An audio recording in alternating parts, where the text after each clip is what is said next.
모든 것에는 때와 시기가 있습니다. 특히 농사를 지으려면 때와 시기를 잘 알아야 돼요. 밭을 갈아엎을 때가 있고 씨를 뿌려야 할 때가 있습니다. 그리고 풀을 뽑아줘야 될 때가 있고 비료나 퇴비를 주어야 할 때가 있습니다.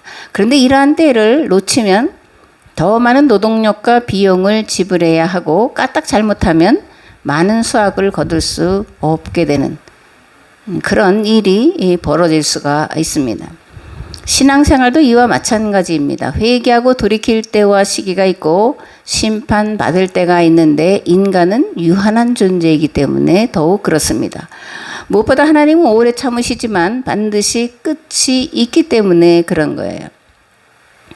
자연의 일반 원리가 씨를 뿌릴 때가 있으면 거둘 때가 있는 것처럼 영적인 원리에도 자연의 원리와 마찬가지로 회개할 때가 있고 돌이킬 때가 있고 그렇지 않으면 심판받을 때가 있다라는 것을 우리가 알아야 합니다. 시편 126편에 보면 이렇게 되어 있습니다. 눈물을 흘리며 씨 뿌리는 자 기뻐하고 거두어 드리리라. 씨를 담아 들고 울며 나아가는 자 곡식단을 안고서 노랫소리 흥겹게 들어오리라. 아멘. 이 시편 126편은 이제 바벨론 포로지의 상황과 귀환하여 돌아오는 자들의 기쁨을 한 그 편에서 이제 노래를 하고 있는데, 바벨론에서 포로 생활하던 유대인들은 조상들의 땅이고 약속의 땅인 가나안으로 반드시 돌아가야 한다라고 하는 소망을 품고 눈물을 흘리며 참회의 삶을 50여 년 동안 살았습니다. 회당에서 율법을 가르쳤고 가정에서는 부모가 자녀들에게 부지런히 율법을 가르쳐 지키도록 했습니다. 그렇게 울며 씨를 뿌렸더니 하나님께서 돌아보시고 약속의 땅으로 돌아가서 다시 한번 율법을 지켜 행할 수 있도록 기회를 주셨는데 그것이 고레스 칙령이라는 거예요. 유대인들은 이러한 고레스 칙령에 따라서 가나안 땅으로 돌아올 수 있었고 종교를 개혁했는데 그것이 유대교인 것을 우리가 알 수가 있습니다. 오늘은 아모스서 마지막 날인데 9장에는 심판과 회복의 말씀이 함께 기록이 되어 있습니다. 북이스라엘이 아시리아에 멸망당한 가장 큰 원인은 하나님과 맺은 계약법을 떠나서 바알의 길로 갔기 때문이죠. 두 번째는 회개할 기회를 그들이 스스로 걷어차 버렸기 때문입니다. 앞에도 말씀드렸지만 하나님은 오래 참으시지만 그러나 반드시 행한 것을 결산할 날, 즉 심판의 날이 있다라는 것을 우리가 알아야 됩니다. 또 회복을 말할 때 이 회복에는 전제된 것이 있는데 뭐냐면 심판과 멸망이 전제되어 있다라는 거예요. 그러니까 회복을 기대할 것이 아니라 회복의 날이 되지 않도록끔 지금 회개하고 지금 돌이켜야 된다는 것을 특별히 예언서를 통해서 우리가 깨달아야 할 중요한 일이다. 그렇게 생각을 합니다. 아멘. 예언자는 두 부류가 있어요. 하나는 포로기 이전 예언자이고 또 다른 하나는 포로기 이후 예언자입니다. 또 거짓 예언자가 있고 참 예언자가 있는데 포로기 이전 예언자들이 선포한 말씀은 주로 저주와 심판과 멸망의 말씀이었어요. 그런데 포로기 이후에 예언자들의 선포는 바뀌어서 회복과 희망의 메시지를 선포를 하고 있습니다. 그렇다면 왜 포로기 이전 예언자들은 저주와 멸망과 심판의 말씀을 선포를 했을까? 예방주사 맞는 것과 같은 이치예요. 예방주사는 병 걸리기 전에 걸리지 말라고 맞는 거잖아요. 마찬가지로 예언자들은 이스라엘이 망하기 전에 망하지 않도록 돕기 위해서 심판과 멸망의 말씀을 선포하고 있는 것을 볼 수가 있습니다. 그렇다면 포로기 이후 예언자들은 주로 무엇을 선포했을까? 회복과 희망에 대한 말씀입니다. 그런데 앞에도 이것도 말씀드렸지만 잊지 말아야 되는데 회복은 망한 다음에 일어나는 일이다. 예방주사를 안 맞아서 망한 다음에 병이 든 다음에 그때 가서 회복되는 것, 그것이 포로기 이후 예언자들의 선포의 핵심이라는 겁니다. 요엘서 1장 13절에서 15절 말씀을 보면 이렇게 되어 있습니다. 제사장들아 너희는 굵은 배로 동이고 슬피 울지어다. 제단에 수종드는 자들아 너희는 울지어다. 내 하나님께 수종드는 자들아 너희는 와서 굵은 베옷을 입고 밤이 새도록 누울지어다. 이는 소제와 전제를 너희 하나님의 성전에 드리지 못함이로다. 너희는 금시기를 정하고 성회를 소집하여 장로들과 이 땅의 모든 주민들을 너희 하나님 여호와의 성전으로 모으고 여호와께 부르짖을지어다. 슬프다 그날이여 여호와의 날이 가까웠나니 곧 멸망같이 전능자에게로부터 이르리로다. 아멘. 슬피 울어라 슬피 울어라 슬피 울어라. 요엘은 이렇게 이제 슬피 울라, 다시 말하면 회개하라 이렇게 촉구하고 있는 것을 볼 수가 있습니다.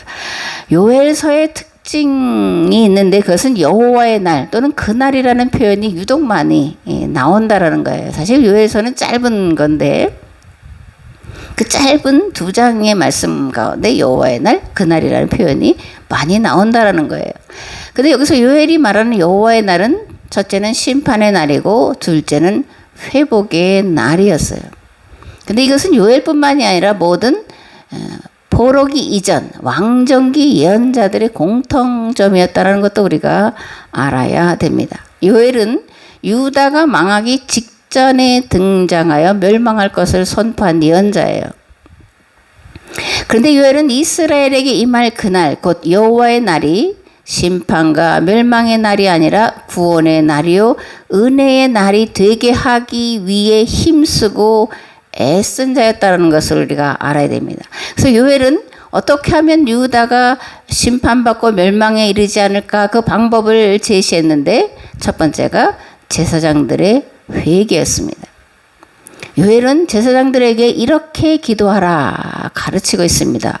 오 우리 하나님 주님의 백성을 보호하소서. 이들은 주께 속한 자들이오니 이방인들이 이들을 다스리지 못하게 하소서. 이방인들이 그들의 하나님이 어디 있느냐. 그 신은 정말 허약하고 무능력하다고 욕하는 수치를 당하지 않게 하소서. 이렇게 기도하라고 요엘이 제사장들에게 그 기도할 말을 가르쳐주고 있는 것을 보게 됩니다.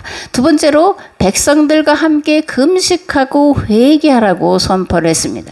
세 번째는 요엘의 기도입니다. 요엘은 제사장과 백성들에게만 회개하라고 한 것이 아니라 먼저 하나님 앞에 기도한 자였습니다. 예언자의 기도 또는 목회자의 기도는 전쟁의 날의 비상나팔과 같은 거예요. 잠자고 있는 백성들을 일깨워 전쟁을 예비하도록 부는 경계와 경고의 나팔입니다. 금요일날 그 콩밭에 가서 풀을 뽑는데 풀이 정말 바다를 이뤘어요. 그래서 처음에는 뭐 꼼꼼히 해야 된다 그랬는데 보니까 그게 아니야. 비상 상황이야. 비상 나팔을 불어야 돼. 콩 옆에만 풀을 그냥 뜯어서라도 콩을 숨쉬게 해야 되는데 제가 목청껏 높였는데 안 듣더라고요. 안 들어. 자세히 뽑아야 되네, 뭐 해야 되네, 잔소리들은 참 많았는데 결과는 풀이 바다를 잃은 모습을 보고 왔고 계속 일주일 동안 비가 오니까 그게 어떻게 될지 정말 가늠하기 어렵습니다. 목회자들, 예언자들의 선포는 비상나팔과 같은 거다. 오늘 특별히 이 시대의 목회자의 설교는 비상나팔과 같은 그런 준엄한 심판과 멸망의 그런 말씀이어야 한다 이렇게 생각합니다.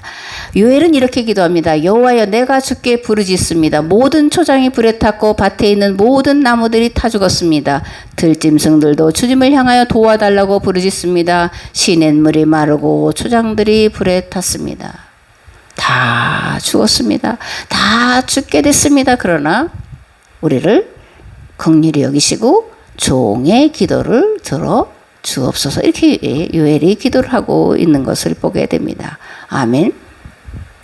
요엘이 이렇게 다 죽게 됐습니다. 그러나 살려주십시오라고 기도하자 하나님께서 응답하셨는데 요엘이 사는 동안에 유다가 멸망하지 않게 도와주셨다라는 거예요.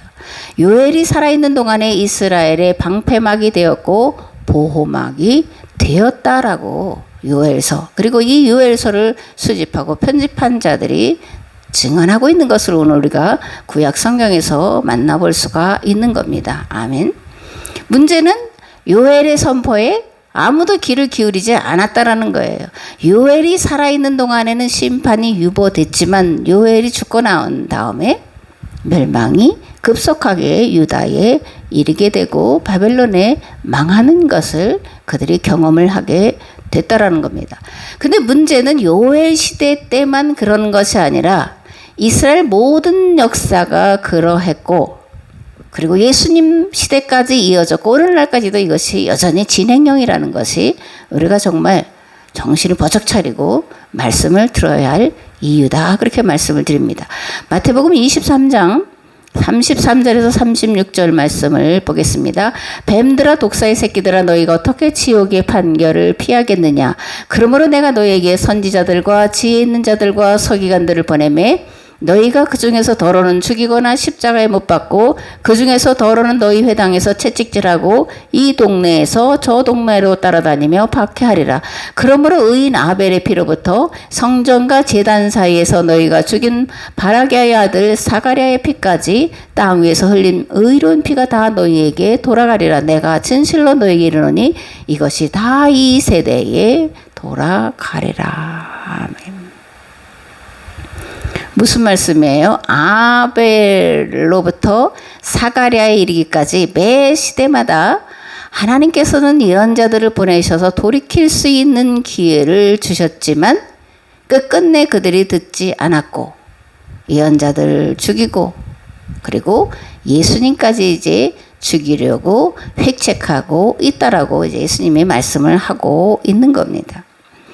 이스라엘 백성들은 여호와의 날을 모든 막혔던 문제들이 해결되는 날이라고 믿었습니다.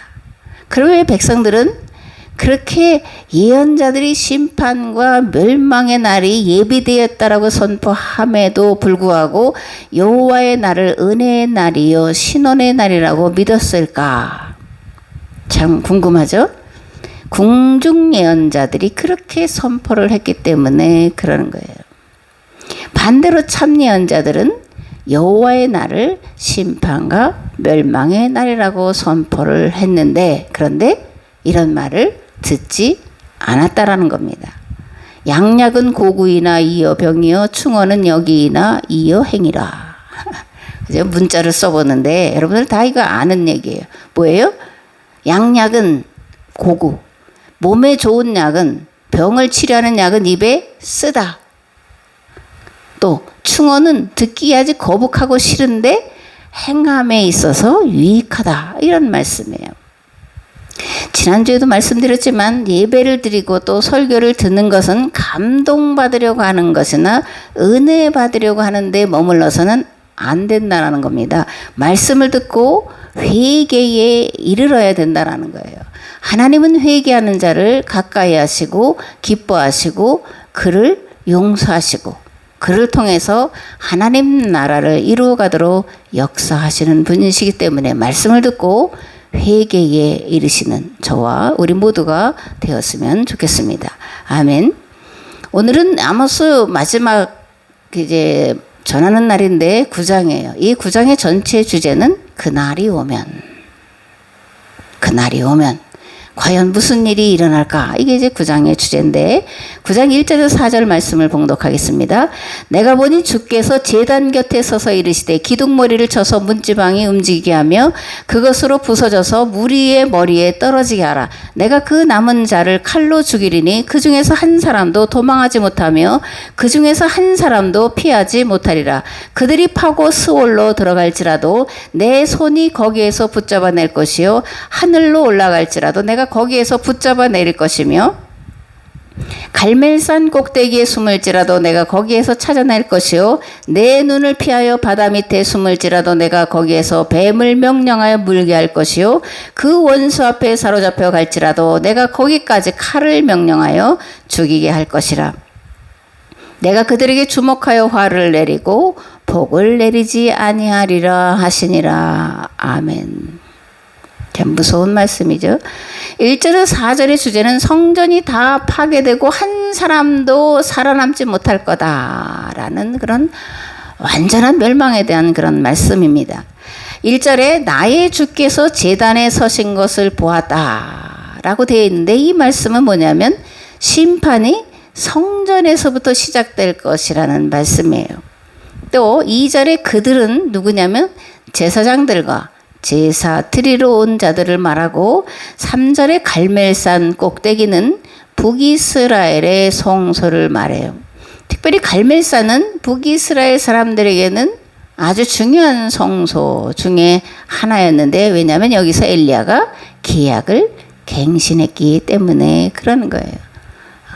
아합과 이세벨이 이 북이스라엘 신앙을 혼합시켜 놨을 때 3년 반 동안 비가 내리지 않았고, 그럴 때에 엘리야가 850명 대 1로 맞서서 여호와 하나님께서 정말로 살아계신 하나님이시라는 것을 보여준 사건이 갈멜산 사건이고, 이 사건을 통해서 이스라엘 백성들이 온전히 하나님께로 돌이키는 계약갱신이 일어난 자리가 갈멜산이라는 거예요.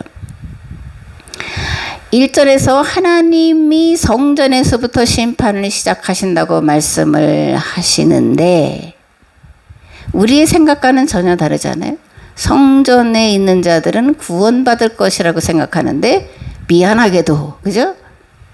아모스는 아니다, 성전에서부터 심판을 시작할 거다, 이렇게 말씀을 하고 있다라는 거예요. 예배는 베델이나 길갈이나 갈멜이나 하는 그런 장소가 중요한 것이 아니에요. 백성들이 시내산 계약법 정신을 따라 살도록 가르치는 곳이 성전이어야 되고 예배해야 한다라는 거예요. 그런데 어떻게 됐다라는 겁니까? 성전이 거짓 신앙을 가르치는 마귀의 본거지가 되었기 때문에 성전에서부터 심판을 시작하신다고 아모스가 선포를 하고 있는 겁니다. 성전은 오로지 하나님의 말씀을 선포하는 곳이어야 합니다. 참된 신앙생활이란 하나님과 성경과 역사를 올바로 듣고 깨달아 아는 것이고, 깨달아 알게 된 것을 가정에 돌아가서 자녀들에게 부지런히 가르쳐 지키게 하는 거예요. 그것을 해서 예배를 드리는 거다, 이렇게 말씀을 드리고 있습니다. 아멘. 9장 5절에서 6절 말씀을 봉독하겠습니다. 온 세계의 주인이신 하나님께서 땅에 손을 대시면 온 땅이 흔들리고 그 땅의 모든 주민들은 통곡하리라. 그 땅이 모든 애굽의 나일 강물처럼 부풀어 올랐다가 내려앉으리라. 그분은 땅 위에 궁창을 세우시고 그 궁창 위에 자신의 주택을 지어 놓으신 분이요, 바다에서 수증기를 불러다가 지면 위에 비로 쏟아 내리시는 분이시다. 그분의 이름이 주 여호와시다. 아멘. 5절과 6절의 주제는 하나님은 창조주시고 역사의 주관자이시고 심판자이시다라는 것을 말씀을 하고 있습니다. 예언자들이 표현한 독특한 표현이 있는데, 뭐냐면 하나님이 온 세계의 주인이시다, 온 세계의 주인이신 여호와 또는 만군의 여호와라고 표현하는 것이 예언자들의 독특한 표현이에요. 예언자들이 누구냐면 하나님을 경험한 자들입니다. 하나님을 눈으로 보고 그리고 대화하고 하나님으로부터 말씀을 배우고 들은 자들이에요. 이들은 그래서 이 출애굽의 하나님이 이스라엘만의 하나님이 아니시라 온 세상을 다스리시는 하나님, 즉 온 세계의 주인이시다라는 것을 안 자들이었습니다. 그렇기 때문에 예언자들은 이스라엘에게만 국한되는 말씀을 선포하는 것이 아니라 주변 나라들에게도 동일하게 심판과 회복의 말씀을 선포할 수 있었습니다. 그런데 이스라엘 백성들은 바벨론 포로기를 거치면서 그때 가서야 비로소 여호와 하나님에 대한 인식이 전환이 되는데, 이스라엘만의 하나님이 아니라 온 세상의 창조주요 역사의 주관자시요 심판자시라는 것을 깨달아 알게 되었다라는 거예요. 오늘도 동일합니다.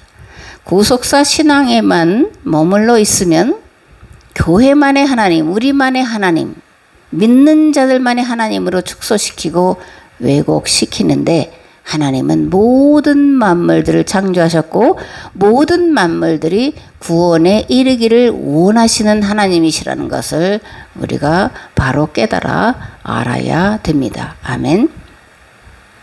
7절에서 10절 말씀을 보겠습니다. 주께서 말씀하셨다. 오 이스라엘 백성들아, 너희들이 나에게 구수 족속보다 더 나을 것이 무엇이냐? 내가 너희 이스라엘 백성을 애굽 땅에서 이끌어내온 것과 똑같이 다른 백성들을 위해서도 하지 않았느냐? 블레셋 족속도 내가 갑돌에서 이끌어내었고 아람 족속도 내가 길에서 이끌어내었다. 보라, 주 여호와 나의 두 눈이 너희 범죄한 민족인 이스라엘을 지켜보고 있다. 내가 이 민족의 뿌리를 뽑아버리고 그들을 온 세상에 흩어놓겠다. 주께서 말씀하셨다. 그런데도 내가 이스라엘 백성을 완전히 멸망시키지는 않겠다. 그러므로 이제 내가 처리하는 일을 보아라. 내가 이스라엘 백성을 세계의 만민들 속에 흩어놓겠다. 마치 농부가 어레미에 곡식을 담고 칠 때에 돌멩이는 하나도 빠져나가지 못하지만 알곡은 모두 빠져나가는 것과 같이 다른 민족들을 통하여 내가 이스라엘 백성들을 체질하여도 참된 내 백성은 모두 빠져나갈 것이다. 오직 우리에게는 어떤 재앙도 올 수가 없다 하고 장담을 하는 모든 죄인들은 칼에 찔려 죽을 것이다. 아멘. 온 세상에 흩어놓으시겠다 이렇게 이제 말씀을 하시죠. 그런데 다 멸망시키지는 않으시겠다 그렇게 말씀하셔요. 그리고 오직 멸망당할 자들은 누구냐? 우리에게는 성전이 있어서 우리에게는 여호와가 있어서 어떤 재앙도 올 수가 없다라고 장담하는 그들에게는 칼이 임하여 그들을 찔려 죽게 할 거다. 한 사람도 살아남지 못하게 할 것이다. 이렇게 말씀을 하고 있습니다. 아멘. 7절에서 10절의 주제는 이스라엘에게는 특권이 없다라는 거예요. 하나님이 이스라엘을 먼저 택하시고 그들과 계약을 맺으신 것은 특권이 아니라는 겁니다. 그래서 이스라엘이 선민이다라고 말해서는 안 된다라는 거예요. 하나님이 우리와 함께 계시고 성전이 우리와 함께 계심으로 결코 우리는 망하지 않는다고 말해서는 안 된다라는 겁니다. 이스라엘을 먼저 택하신 것은 선택이 아니라 그들에게 세상을 구원할 무한 책임을 주셨다라고 말하는 거예요. 만일 하나님께서 택하신 이유와 목적을 상실하고 살아가면 어떻게 되냐? 땅을 상실하게 되는 겁니다. 주권을 상실하게 되는 거예요. 포로로 끌려가서 다시금 노예 생활을 하게 되는 거예요. 죽다가 겨우 소수만 살아남게 되는 겁니다. 먼저 이스라엘에게, 먼저 교회에게 심판과 멸망이 선포된다는 사실을 우리는 지금 듣기에 거북하고 또 듣기 싫지만 들어야 되고 그것을 머리에 그리고 가슴에 새겨야 합니다. 아멘. 우리가 알아야 할 중요한 것은 이 말씀이 이스라엘에게만 해당되는 것이 아니라 오늘날 교회와 성도들에게도 동일하게 적용되는 말씀이다 라는 겁니다. 하나님 앞에서 용서받을 수 없는 죄인은 누굴까? 누굴 것 같아요? 안 믿는 자들일 것 같잖아요. 그죠? 그런데 제가 금방 소개해드린 대로 하나님 앞에서 용서받을 수 없는 자는 누구냐? 안 믿는 자가 아니라는 겁니다. 하나님을 믿으니까 지켜주시고 복 주시고 구원받았다고 믿고 자신 있게 살아가는 자들, 그들이 죄인이고 용서받을 수 없다라고 성경은 말씀을 하고 있습니다. 세상이 망하든 말든 상관없고 도리어 세상이 멸망하면 천국에 들려 올라갈 것이라고 굳게 믿고 살아가는 자들이 죄인이고 용서받을 수 없다라는 겁니다. 왜 이들에게 먼저 멸망과 심판의 말씀이 선포될까? 왜 이들을 죄인이라고 말하고 구원받을 수 없다라고 말씀을 하는 걸까? 세상을 구원할 사명을 저버렸기 때문에 그러는 거예요. 교회와 성도의 존재 이유와 존재 목적이 세상 구원에 있는데 이 존재 이유와 존재 목적을 상실하면 살아갈 가치가 없고 구원받을 가치가 없다라고. 정말 이건 준엄한 하나님의 말씀인 것을 여러분들이 알아야 합니다. 마지막으로 아모스 9장에 나오는 그날, 그죠? 여호와의 날, 그날이 있는데 그날은 심판의 날과 회복의 날을 이제 동시에 이제 담고 있습니다. 1절에서 10절에서 나오는 그날은 심판과 멸망의 날이에요. 그리고 북이스라엘은 아모스가 또 호세아가 선포한 대로 BC 721년에 아시리아에 멸망했고 지도자들은 지중해 곳곳으로 흩어지게 되었습니다. 근데 후반에 11절 15절에 나오는 그날은 회복의 날을 말하는데 문제는 뭐라는 거예요? 죽을 사람은 다 죽고 소수만이 그날을 맞이했을 뿐이라는데 사실 담겨져 있는 슬픈 그런 날입니다.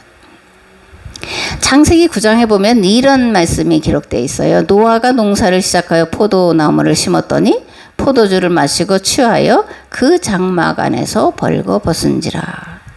이제 망측한 일이 벌어진 건데 노아가 포도나무를 심고 그 포도 열매로 포도주를 만들어서 만취해가지고 장막에서 벌거벗고 이제 잠이 들어 있는 그런 상황이에요. 예언자들에게 면면이 흐르는 사상이 있는데 뭐냐면 남은 자 사상입니다. 즉 남은 자가 돌아온다라는 건데 한번 생각을 해봐야 되는 거예요. 남은 자들은 소수입니다. 그러면 남은 자들은 과연 어떤 생각을 가지고 돌아오고 또 어떤 생각을 가지고 살아갔을까? 우리가 얼핏 생각하면 남은 자이니까 살아남았으니까 또는 구원받았으니까 감사하고 즐거워했을 것 같은데 과연 그랬을까? 성경은 그랬다고 말하냐? 아닙니다. 노아는 홍수로 이웃과 친지들이 다 죽고 자기 가족만 살아남은 것을 보고 괴로움으로 몸부림치며 살아간 자예요. 자기 가족만 살아남은 것을 보고 감사할 수가 없었다라는 겁니다. 내가 좀 더 열심히 말씀을 좀 전해볼 걸. 좀 더 저들에게 절박하고 간절하게 다가서서 하나님의 말씀을 선포할 걸 하는 후회가 어찌 밀려오지 않았겠냐 그런 겁니다. 하나님 앞에 좀 더 버텨볼 걸 하는 생각으로 인해서 맨정신으로 산다는 것이 불가능할 정도로 고통스러웠을 것이고 그것을 이겨보려고 포도주에 취해 벌거벗고 잠들었다라고 성경은 말씀하고 있습니다. 우린 그렇게 읽어내야 돼요. 사람을 사회적 동물이라고 말하잖아요. 사회적 동물이고 정치적인 동물이다 이렇게 이제 말을 하는데 사람은 홀로 존재할 수가 없고 자연과 그리고 사람과 이웃과 관계 속에서 살아가야지만 행복을 느낄 수 있고 자신의 존재를 느낄 수 있는 거라는 것을 말하는 거예요. 유아 독전은 없습니다. 그죠?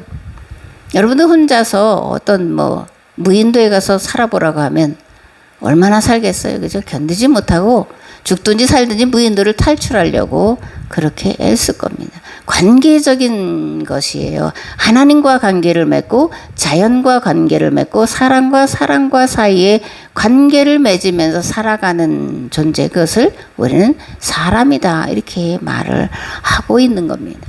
그러니까 모든 그 시대의 사람들이 다 죽고 노아의 8가족만 살았을 때 노아가 어떤 심정이었겠냐. 노아의 심정을 우리가 한번 생각해보고 느껴봐야 되지 않을까 그렇게 생각을 합니다.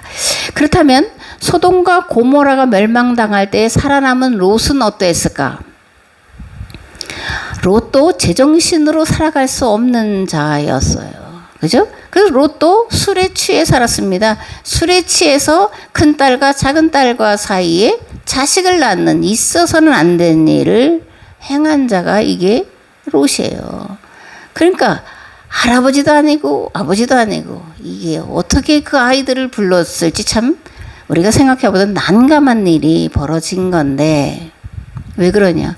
소돔과 고모라가 멸망당한 책임이 자기에게 있다는 것을 그때 가서야 깨달아 알았기 때문에 그런 겁니다.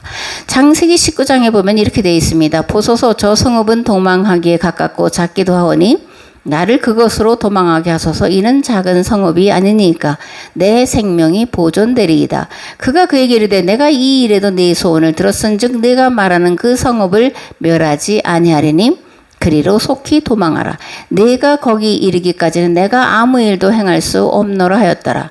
롯의 아내는 뒤를 돌아보았으므로 소금 기둥이 되었더라. 소돔과 고모라를 멸망시키러 온 천사들에게 롯이 말하는 거예요. 내가 당신이 말한 대로 저 산에까지 도망할 수가 없으니까, 가다가 죽을 것 같으니까 저 소알이라고 하는 작은 성에 들어가게 해 주십시오. 그러니까 뭐라 그래요?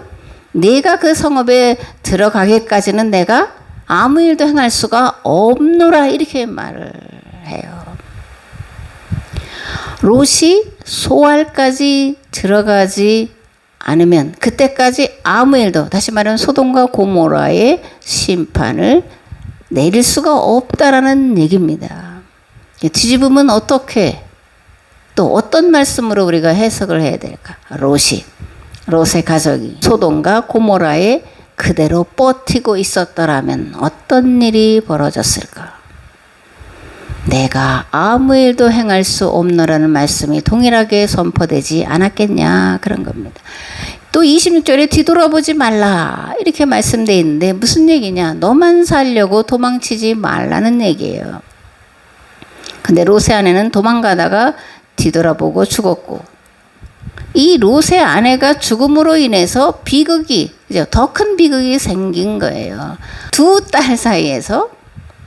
롯이 두 딸 사이에서 자녀를 낳는 그런 비극이 벌어졌다라는 겁니다. 살았으나 죽은 것만도 못한 그런 비참한 삶을 살았다. 롯이 그렇게 오늘 우리에게 말해주고 있다는 것을 우리가 읽어내야 합니다. 성경은 소돔과 고모라가 왜 멸망당했다고 말하냐? 물론 죄악이 가득 차서라고 문자적으로 되어 있지만 그것도 하나의 이유이지만, 그러나 더 큰 이유는 롯 때문이라는 거예요. 롯이 하나님 앞에서 나는 이들과 함께 죽겠습니다 라고 버텼더라면, 그렇게 했어야만 했다라는 것을 말씀을 하고자 하는 거예요. 그러나 롯은 그렇게 하지 않았고 그 결과 비참한 삶을 살아야 했다고 성경이 말씀하고 있다라는 겁니다. 아멘. 그렇다면 예수 그리스도를 믿음으로 구원받았다고 하는 성도들은 어떻게 해야 하냐? 천국 간다고 할렐루야 할 것이 아니라 우리를 심판하시고 세상을 살려주소서라고 기도해야 한다라는 거예요. 나와 내 가문의 죄이오니 나와 내 가문에게 그 죄를 물으시고 이 백성들에게는 그 죄를 묻지 마세요라는 느헤미야의 기도를 드려야 한다라는 겁니다. 아멘. 마태복음 16장에서 예수님은 제자들에게 이렇게 말씀하십니다. 누구든지 나를 따라오려거든 자기를 부인하고 자기 십자가를 지고 나를 따를 것이니라. 누구든지 제 목숨을 구원하고자 하면 잃을 것이요 누구든지 나를 위하여 제 목숨을 잃으면 찾으리라. 아멘.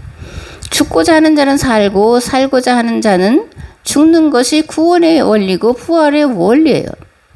부활은 죽은 자가 다시 살아나는 것을 말하는 거죠.